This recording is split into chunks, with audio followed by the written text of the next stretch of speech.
আসসালামু আলাইকুম। সবাই কেমন আছেন? আশা করি সবাই অনেক ভালো আছেন। বাইরে অনেক বৃষ্টি হইতেছে, তার জন্য ভাবলাম একটু ব্রয়লার মুরগি দিয়ে আলু দিয়ে ঝুল করি। এই আলু দিয়ে ঝুল রান্নাটা খেতে খুবই মজা। এই তো নিলাম 1.5 কেজি ব্রয়লার মুরগি, ভালো করে পরিষ্কার করে নিলাম। এখানে ভালো করে পরিষ্কার করে নিলাম আর কি বলবো।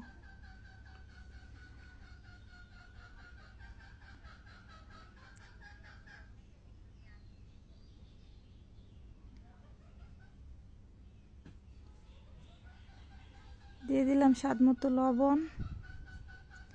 প্রথমে লবণটা দিলাম 1/2 চামচ হলুদের গুঁড়ো,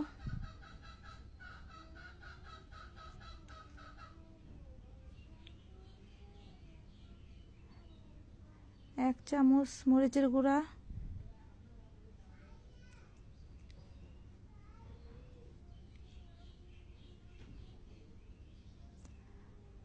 1/2 চামচ ধনিয়া গুঁড়া,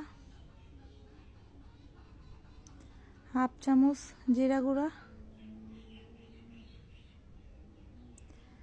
আদা রসুনের পেস্ট 2 চামচ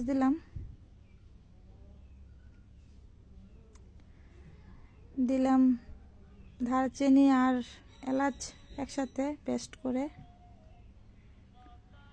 দিলাম। 2টা পেঁয়াজ, কাঁচা পেঁয়াজ দিতেছি আর কি। সাদা তেল দিতেছি। তেলটা যার যার ইচ্ছে মতো দিবেন আর কি বলবো।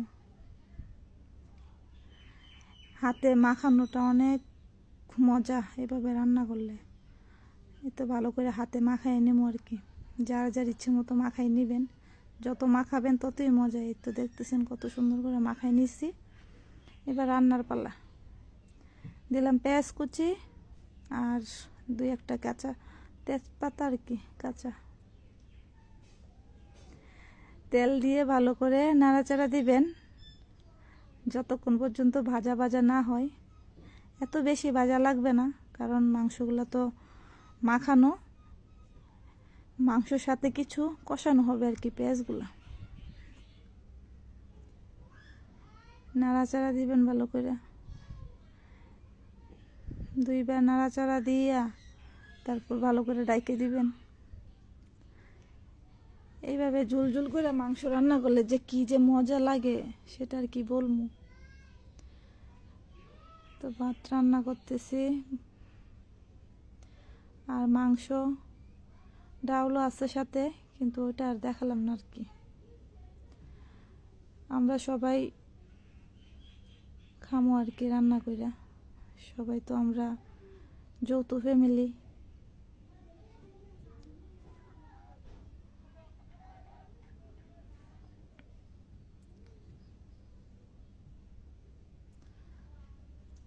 ভালো করে কষাই নেবেন।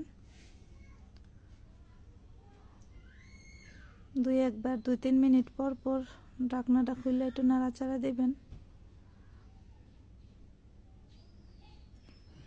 আমার মাংস কিন্তু কষানো হয়ে গেছে। এবার 5-6টা আলু রাখছিলাম কাইটটা ভালো করে, তো এই আলুগুলা দিয়ে দিলাম। গ্রামের মানুষ, আমরা মাটির চুলায় রান্না করি।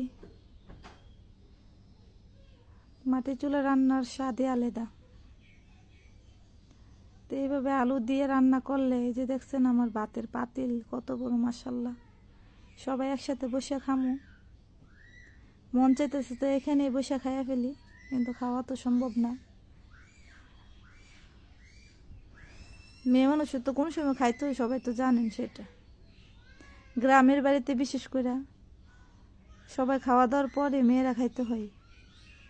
তো রান্না করতেছি, পানি দিয়ে দিবেন।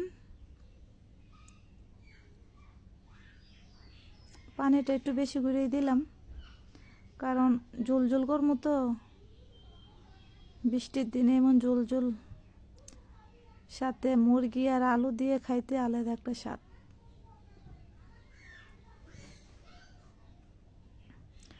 আমার রান্না প্রায় শেষ হয়ে গেছে।